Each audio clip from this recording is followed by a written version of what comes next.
Permata TV YouTube Indonesia dengan bangga mempersembahkan sebuah storytelling kekinian abad ini, diangkat dari karya besar Esa Mintarja yang sangat populer di masanya, berlatar belakang kisah tanah Jawa masa lampau, tepatnya di penghujung kejayaan kerajaan tanah Jawa, dengan judul Kisah Api di Bukit Menoreh.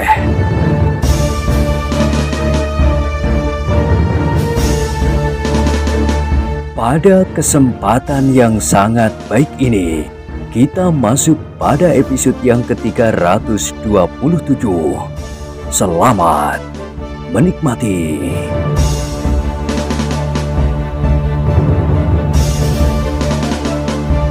Pada episode sebelumnya telah diceritakan, saat itu Pandanwangi pun tidak sempat memperhatikannya terlalu lama. Ia selalu berada di samping ayahnya ketika usungan itu dibawa masuk ke ruang dalam. Sebuah lampu minyak yang buram masih menyala di atas acuk-acuk, meskipun hari sudah menjadi semakin terang.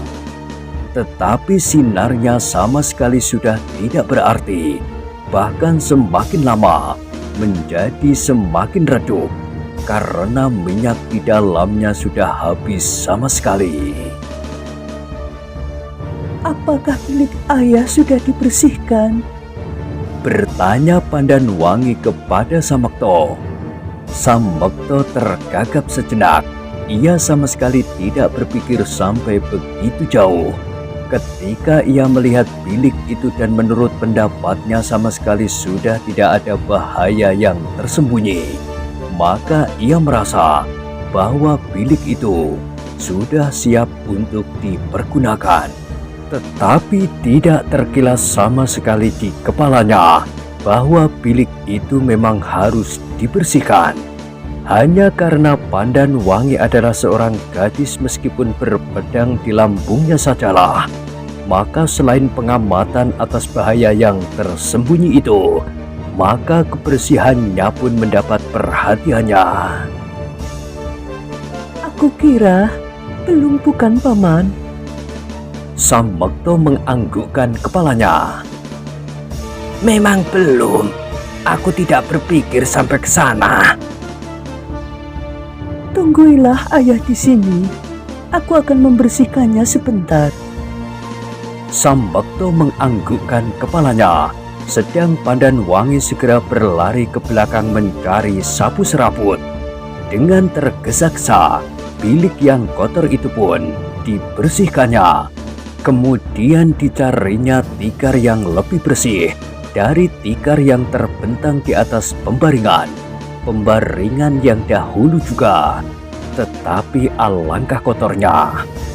Setelah semuanya dianggapnya selesai untuk sementara, maka dibaringkannya Ki Arkopati di pembaringan yang sudah sekian lama ditinggalkannya.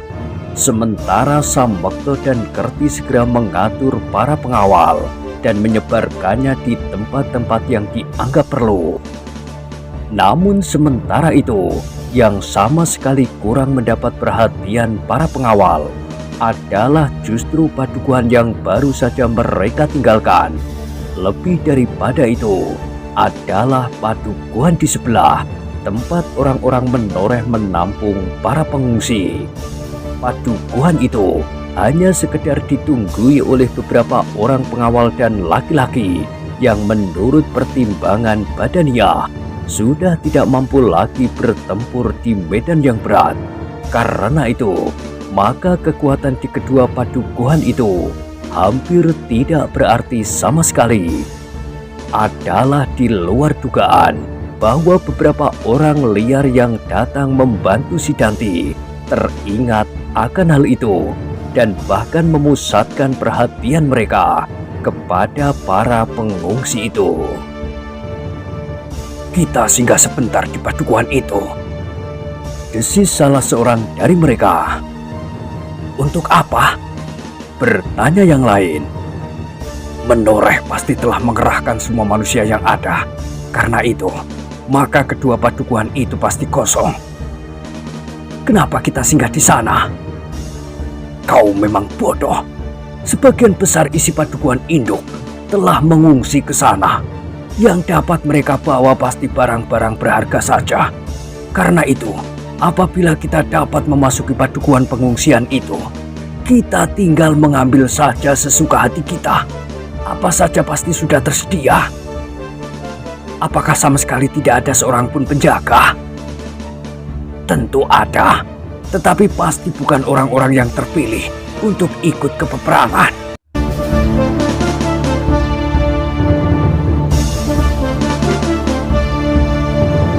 Kawan-kawannya mengangguk-anggukkan kepalanya. Salah seorang yang lain berkata, "Aku sependapat, mari sebelum sebagian dari mereka kembali."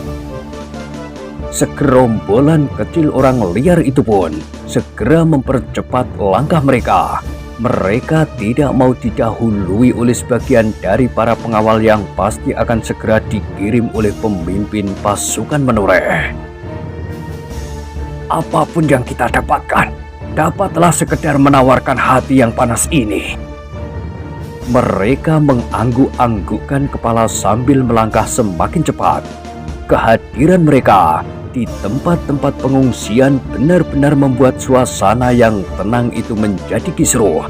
Beberapa orang pengawal yang bertugas segera mempersiapkan diri. Bahkan laki-laki yang sudah berusia lanjut pun segera menyambar senjata-senjata yang ada di dinding. Dan anak-anak tanggung yang berdarah panas pun tidak mau ketinggalan. "Hei!"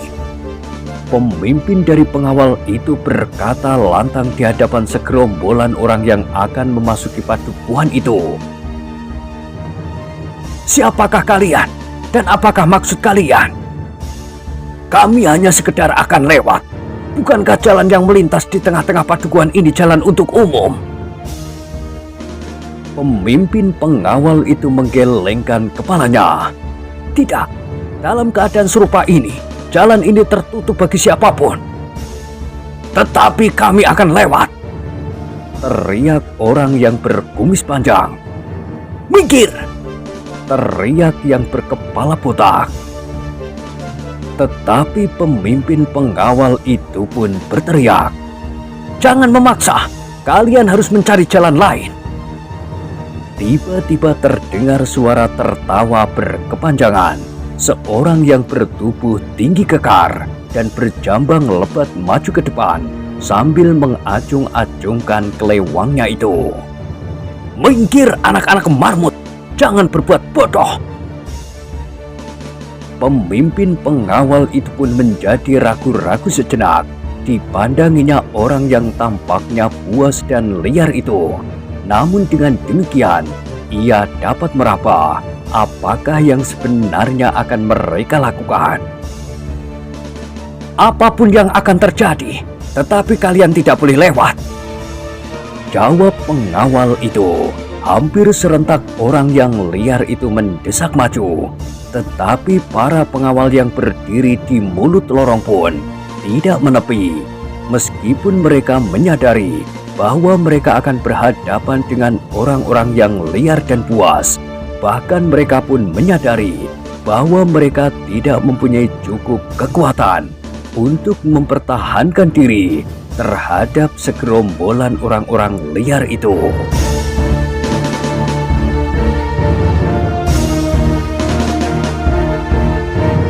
Namun demikian mereka tidak akan dapat pula membiarkan orang-orang itu memasuki padukuhan dan merampok segala isinya.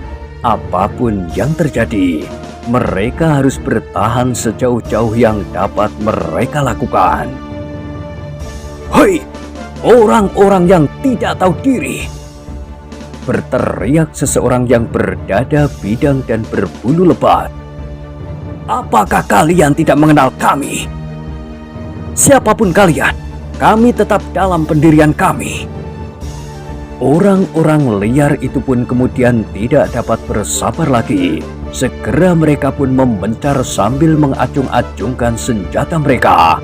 Salah seorang dari mereka berteriak, Kalian tidak akan berdaya apapun juga menghadapi kami. Jangan keras kepala. Para pengawal itu pun segera mempersiapkan diri. Mereka masih juga mempunyai harapan karena jumlah mereka lebih banyak. Tetapi yang banyak itu adalah sekedar orang-orang tua dan anak-anak tanggung. Meskipun demikian, di antara yang tua-tua itu terdapat bekas-bekas pengawal yang pernah mengenal bagaimana mempergunakan pedang dan tombak yang ada di tangan mereka. Kami harus melindungi perempuan dan anak-anak, desis seorang tua yang sudah ubanan seluruh kepalanya. Sambil membelai janggutnya yang sudah putih pula, ia meneruskan. Kami masih cukup kuat untuk bertempur melawan berandal yang manapun juga. Tetapi segerombolan orang yang datang itu benar-benar orang-orang yang sangat puas. Mereka sama sekali tidak menghiraukan apapun juga, selain membayangkan bahwa di dalam padukuhan itu terdapat harta benda yang dapat sedikit melepaskan tekanan yang menghimpit dada oleh kekalahan demi kekalahan yang pernah mereka alami selama mereka masih berada di atas tanah perdikan ini. Dengan demikian maka orang-orang itu pun kemudian mendesak semakin maju. Beberapa langkah di hadapan mereka, para pengawal itu pun segera menebar.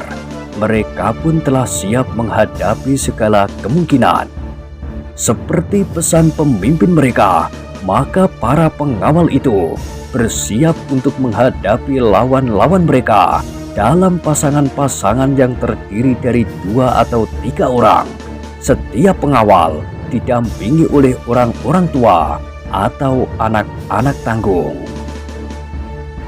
Dalam pasangan-pasangan itulah mereka akan berkelahi melawan orang liar yang menurut perhitungan para pengawal memiliki kemampuan yang lebih tinggi. Karena itu, para pengawal berusaha untuk memanfaatkan jumlah mereka yang lebih banyak itu sebaik-baiknya. Sesaat kemudian maka kedua pasukan kecil itu pun segera berbenturan. Dengan teriakan-teriakan tinggi, berandal-berandal itu menggempur lawan-lawannya tanpa pengekangan diri. Dengan kasar mereka mengayunkan senjata-senjata mereka, dibarengi oleh umpatan-umpatan kasar pula yang dapat membakar telinga. Adalah di luar dugaan berandal-berandal itu bahwa pengawal yang berjumlah kecil bersama orang-orang tua dan anak-anak itu ternyata telah berjuang dengan gigihnya. Mereka sama sekali tidak mengenal takut menghadapi akibat yang bagaimanapun juga beratnya. Sejenak kemudian, maka mulailah darah menitik dari luka-luka. Seorang yang telah tidak bergigi lagi ternyata tersentuh ujung pedang. Tertatih-tatih ia terdorong surut, kemudian jatuh berguling di tanah. Dengan nafas terengah-engah, ia mencoba bangkit, namun lukanya terasa menjadi kian pedih. "Minggirlah!" teriak seorang pengawal. "Mundurlah dan bersihkan luka itu."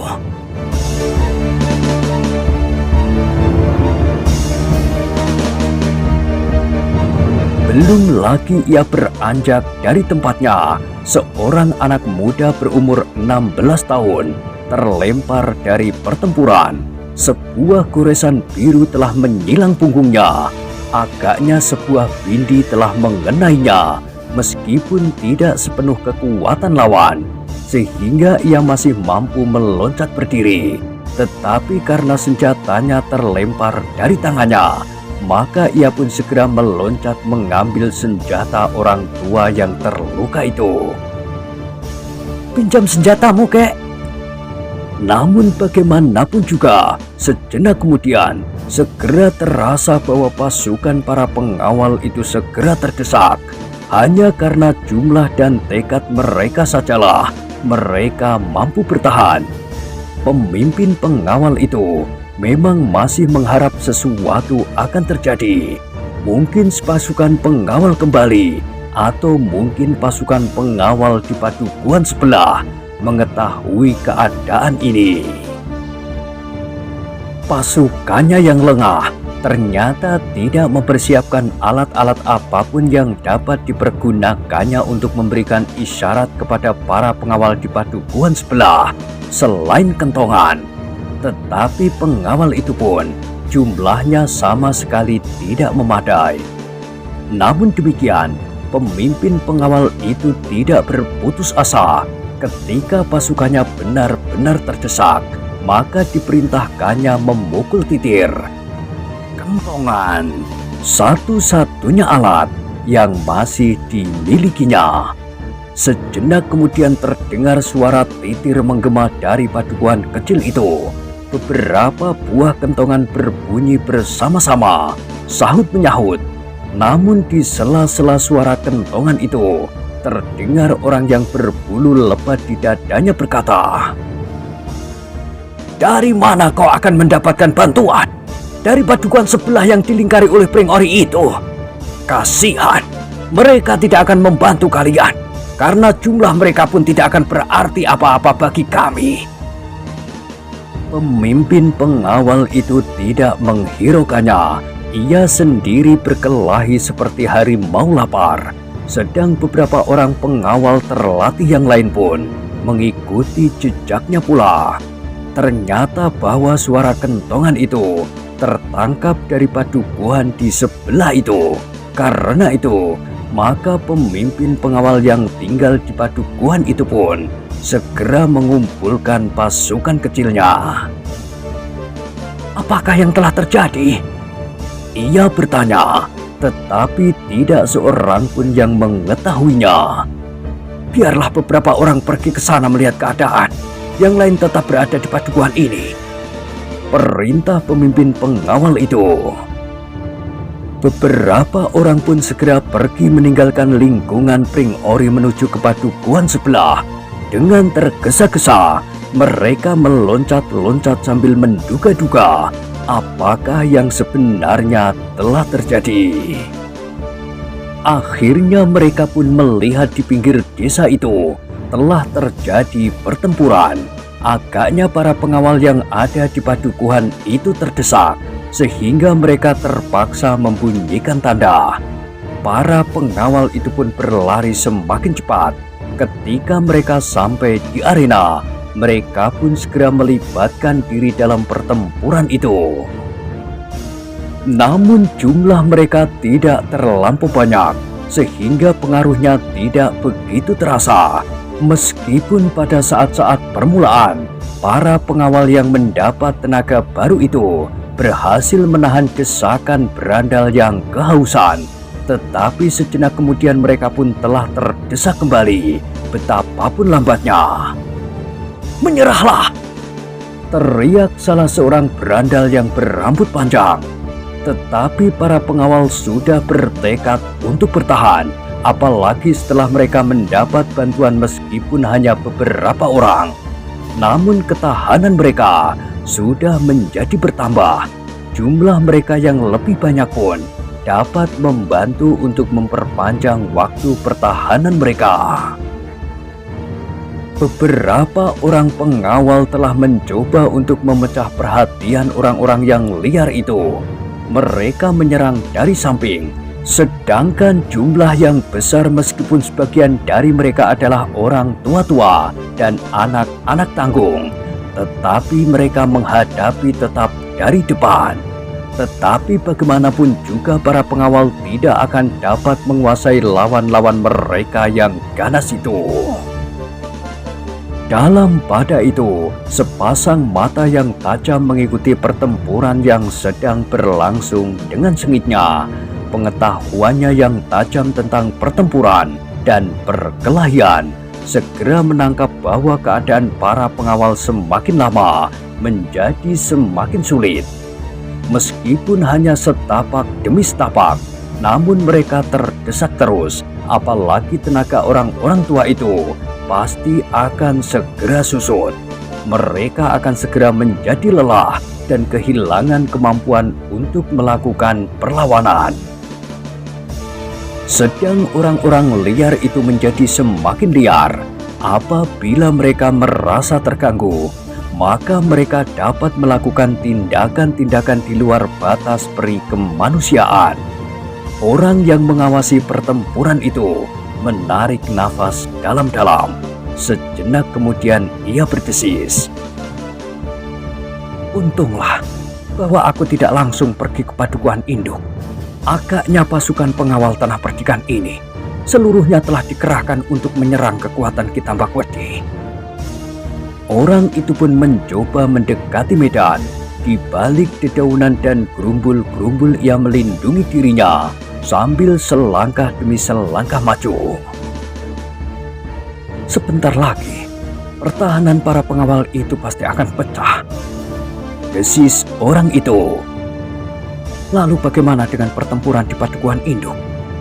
Kalau mereka tidak dapat menerobos masuk, maka para pengawal akan mengalami kekalahan mutlak di semua medan. Orang itu menarik nafas, kemudian ia berdesis. Apakah aku akan membiarkan semua ini terjadi? Sedang dua orang-orangku sudah mendahului aku berpihak kepada Ki Arkopati.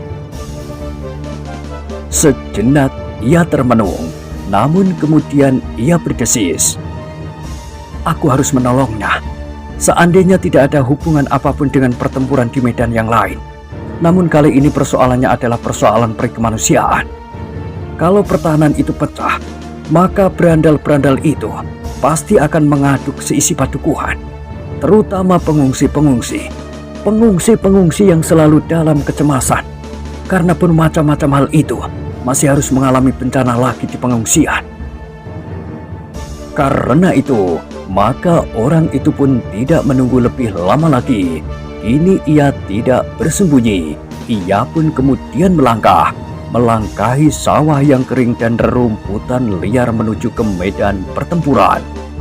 Semula tidak seorang pun yang melihat kehadirannya, tetapi kemudian satu dua orang melihatnya. Seorang anak muda yang berjalan dengan tegapnya, menjinjing sebatang tombak pendek. "Hei, siapakah orang itu?" desis seorang pengawal sambil bertempur terus. Kawannya yang melihat kehadiran anak muda itu menggelengkan kepalanya. "Aku tidak tahu. Apakah orang itu salah seorang dari berandal-berandal itu?" Kawannya menggelengkan kepalanya, tetapi ia tidak sempat menjawab karena ia harus menghindari serangan lawannya, seorang yang berkumis lebat. Orang yang menjinjing tombak itu berjalan saja seenaknya. Semakin lama semakin dekat, seperti seorang anak muda yang pergi ke perhelatan perkawinan seorang sahabat karibnya. Sama sekali tidak ada kesan ketegangan di wajahnya, meskipun di hadapannya berlangsung pertempuran yang seru. Akhirnya kedua belah pihak yang bertempur pun melihat kehadirannya. Dengan tenang ia berhenti beberapa langkah dari peperangan itu, kemudian berteriak nyaring. "Hei, aku akan ikut di dalam peperangan itu. Aku akan berpihak pada para pengawal tanah perdikan Menoreh. Apakah kalian mendengar suaraku?" Mereka yang sedang bertempur menjadi heran. Tiba-tiba saja orang itu menyatakan diri berpihak, sedangkan kedua belah pihak sama sekali masih belum mengenalnya. Hampir berbareng pemimpin pengawal tanah perdikan Menoreh yang bertugas di padukuhan itu, dan seorang dari berandal-berandal yang menyerangnya berteriak, "Siapakah kau?" "Itu tidak penting. Tetapi aku muak melihat berandal-berandal yang berkeliaran dimanapun, juga di atas tanah perdikan ini. Selagi tanah ini sedang kisruh, berandal-berandal itu mempergunakan kesempatan sebaik-baiknya. Aku tidak tahu apakah kalian memang dikirim oleh Kitambakwedi atau karena maksud kalian sendiri. Namun perbuatan kalian memang harus dicegah." "Persetan!" teriak salah seorang dari orang-orang liar itu. Apakah pengaruhmu seorang diri? Mari, ikutlah mati bersama para pengawal. Tetapi aku tidak seorang diri. Aku akan bertempur bersama para pengawal. Tidak seorang pun yang segera menyahut, tetapi kehadirannya benar-benar menarik perhatian. Meskipun ia hanya seorang diri, meskipun demikian, orang-orang yang telah dicekam oleh nafsu untuk memiliki harta dan benda itu sama sekali tidak berhasrat untuk mengurungkan niatnya. Sejenak kemudian salah seorang dari mereka berteriak, "Hei, kedatangan segerombol pengawal dari padukuhan sebelah sama sekali tidak berarti bagi kami. Apalagi kau hanya seorang diri, meskipun kau akan bertempur bersama-sama para pengawal." Orang yang baru datang itu mengerutkan keningnya, kemudian jawabnya, Memang, kedatangan segerombolan pengawal itu baru membuat keadaan menjadi seimbang. Nah, meskipun kemudian aku datang seorang diri, tetapi aku akan dapat merubah keseimbangan itu. Omong kosong, teriak seorang yang bertubuh tinggi, berdada bidang dan berbulu lebat. Ia adalah orang yang sama sekali tidak dapat menahan diri. Karena itu, maka katanya kemudian, aku akan mencekik kelinci kecil itu. Teruskan pekerjaan kalian sampai tikus-tikus menoreh ini menyadari kebodohannya. Aku hanya memerlukan waktu sekejap. Kemudian aku akan kembali bersama-sama dengan kalian. Orang yang tinggi besar itu segera keluar dari pertempuran. Dengan langkah yang berat ia maju mendekati anak muda yang bersenjata tombak itu. Siapa kau? Aku ingin tahu namamu sebelum kau mati. Sudah aku katakan, itu tidak penting. Setan alas! Orang itu mengumpat, kemudian diputarnya senjatanya, sebuah canggah bertangkai pendek. Anak muda yang bersenjata tombak itu masih tetap berdiri di tempatnya, tetapi ia telah menyiapkan diri menghadapi segala kemungkinan. Tanpa berjanji, maka peperangan yang seru itu pun mengendor pula. Hampir setiap orang di dalam peperangan itu ingin melihat apa yang akan terjadi atas anak muda itu. Sehingga dengan demikian, maka benturan dari kedua pasukan kecil itu seakan-akan terhenti untuk sesaat hanya karena seorang anak muda yang datang mendekati arena. Lihatlah untuk yang terakhir kalinya, berkata orang yang tinggi besar itu. Tengadahkan wajahmu ke langit, kemudian tundukkan ke bumi. Kau sudah tidak akan melihatnya lagi. Jangan menipu aku. Kau akan menusuk lambungku selagi aku menengadah, jawab anak muda itu. Sombong! Kau kira aku tidak dapat membunuhmu tanpa berbuat licik seperti itu? Yakini kata-katamu sendiri. Kau tidak dapat mengalahkan aku tanpa perbuatan licik. Persetan!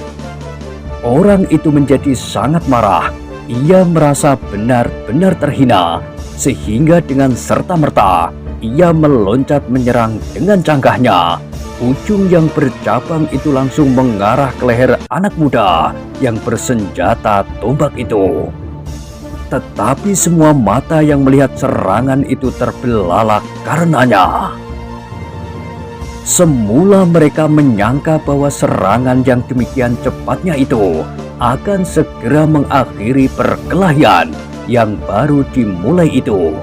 Namun ternyata mereka salah sangka. Meskipun perkelahian itu benar-benar segera berakhir, tetapi bukan canggah orang bertubuh tinggi itulah yang menyobek leher anak muda yang bersenjata tombak. Yang terjadi adalah justru sebaliknya. Dengan sikapnya anak muda itu mengelak, dan dengan sikapnya pula ia mengangkat ujung tombaknya.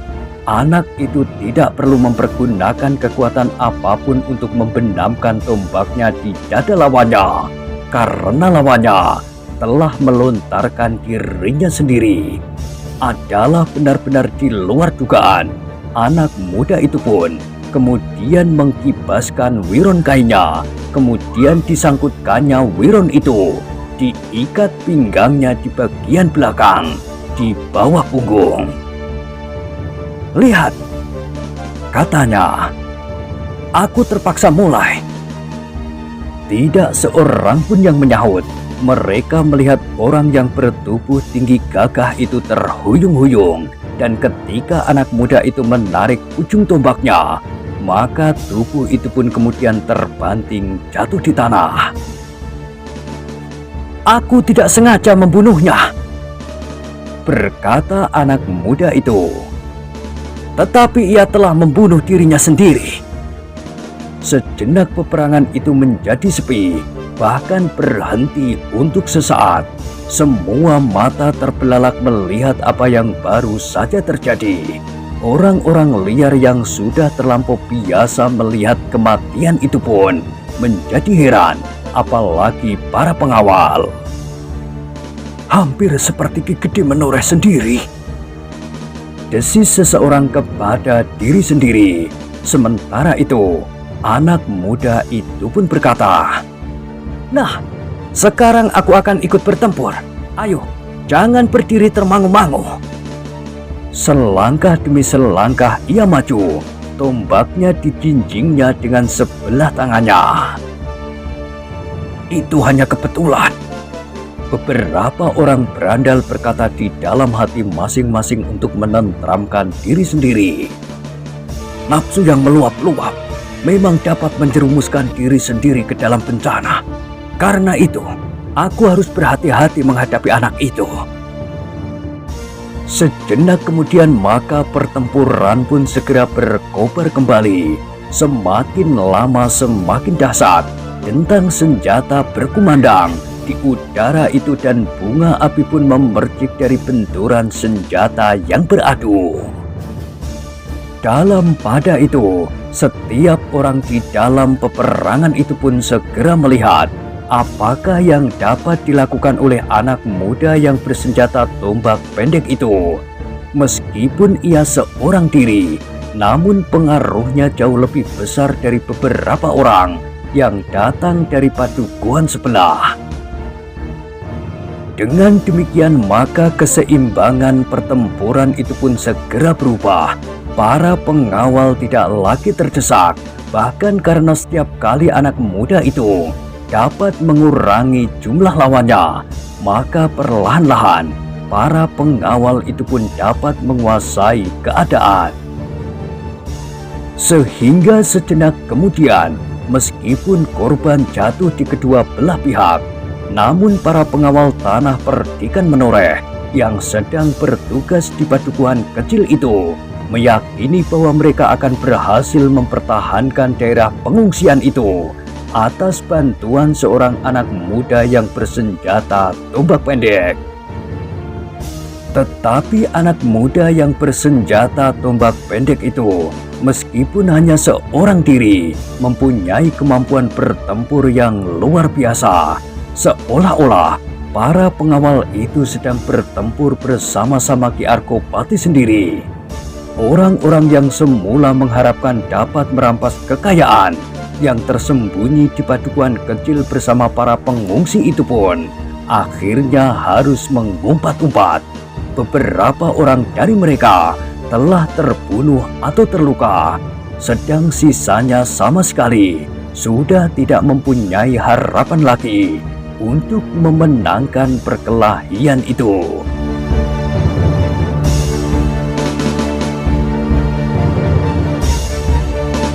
Dengan demikian, maka setelah mereka saling berbisik, terdengarlah salah seorang dari mereka bersuit nyaring.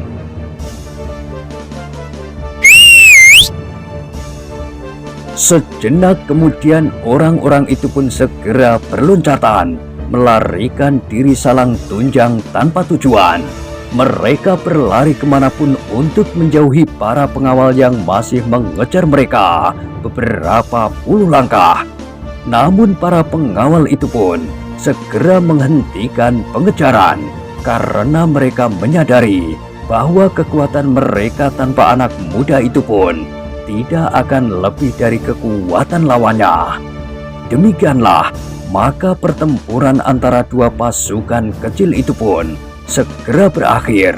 Meskipun demikian, sekali lagi Menoreh harus menyerahkan korban-korbannya sebagai pupuk tanah kelahiran mereka. Ketika para pengawal itu sudah mulai menjadi tenang, maka pemimpin pengawal itu pun segera bertanya sekali lagi kepada anak muda itu, "Siapakah kau sebenarnya?" Anak muda itu tersenyum. Ia tidak menjawab pertanyaan itu. Bahkan ia bertanya pula, "Apakah pasukan Menoreh seluruhnya berangkat ke padukuhan induk?" "Iya," jawab pemimpin pengawal. "Kelengahan yang berbahaya. Kalian melihat akibatnya." Anak muda itu berhenti sejenak. Lalu katanya, "Apakah kalian sudah mendengar kabar penyerangan itu?" "Belum, kami sedang menunggu." Anak muda itu mengerutkan keningnya. Ia menjadi ragu-ragu sejenak. Apakah ia akan pergi juga ke padukuhan induk atau menunggu saja di tempat itu? "Apakah di sini ada seekor kuda?" "Ada," jawab pemimpin pengawal. "Apakah kau akan meminjamnya?" Sekali lagi anak muda itu termangu-mangu. "Aku akan menunggu sebentar. Kalau tidak segera ada pemberitahuan dari induk pasukanmu yang sedang bertempur itu, aku akan menyusul mereka. Mungkin mereka memerlukan bantuan." Pemimpin pengawal itu mengangguk-anggukkan kepalanya. Kemudian dipersilahkannya anak muda itu singgah sebentar di padukuhan itu sambil menunggu berita dari padukuhan induk tentang pertempuran untuk merebut kembali daerah yang telah dirampas oleh Sidanti. Tetapi akhirnya anak muda itu tidak telaten.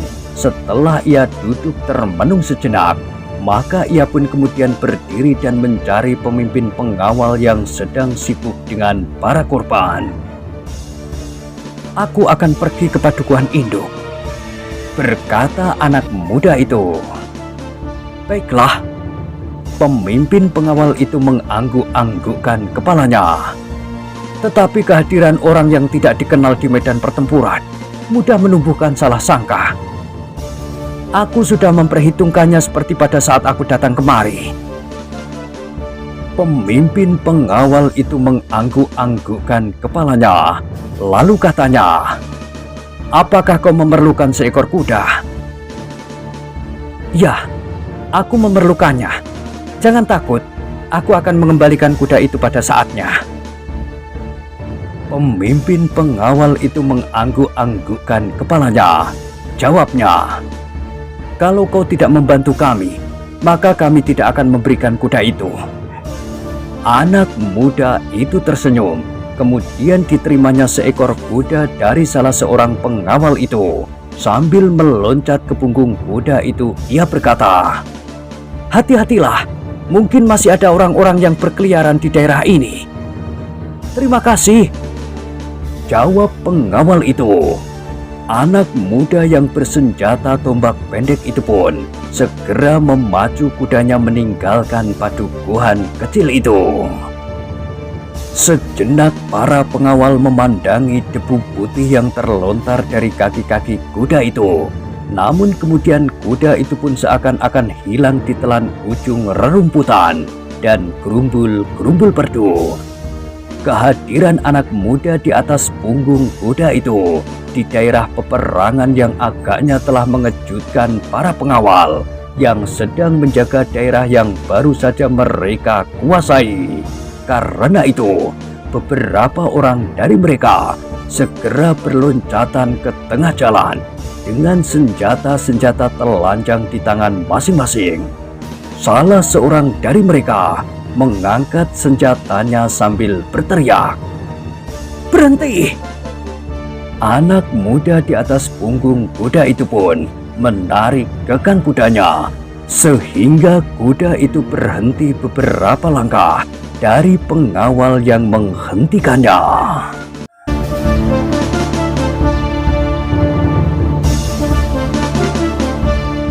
Nah, bagaimanakah kisah selanjutnya? Silahkan ikuti terus kisah Api di Bukit Menoreh pada episode berikutnya. Sampai jumpa.